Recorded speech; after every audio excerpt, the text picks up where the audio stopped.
বিসমিল্লাহির রহমানির রহিম। শহীদ সানাউল্লাহ নূর বাবুর 15তম শাহাদত বার্ষিকী ও স্মরণসভা উপলক্ষে আগামীকাল বনপাড়াতে এক বিশাল স্মরণসভার আয়োজন করা হয়েছে।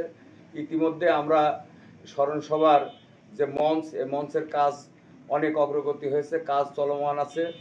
আমরা এই বড়াইগ্রাম থানার বিএনপি, যুবদল, ছাত্রদল, স্বেচ্ছাসেবক দল এবং বিএনপির নেতা কর্মী ভাইদের প্রতি বিশেষভাবে অনুরোধ করব তারা যেন সকলেই আগামীকালকে এই স্মরণসভায় যোগ দিয়ে স্মরণসভাকে সাফল্যমণ্ডিত করবেন এবং দেখাতে হবে যে আমরা বাবুকে যারা হত্যা করেছে তাদের বিচারের দাবিতে আগামীকাল যেন বনপাড়ার মাটি প্রকম্পিত হয়, যে বিচার চাই, বাবু হত্যার বিচার চাই।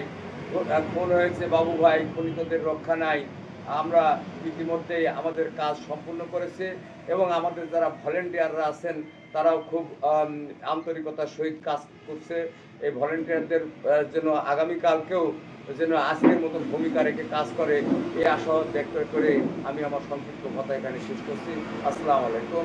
শহীদ জিয়া অমর হোক, খালেদা জিয়া জিন্দাবাদ, তারুণ্যের অহংকার তারেক রহমান জিন্দাবাদ।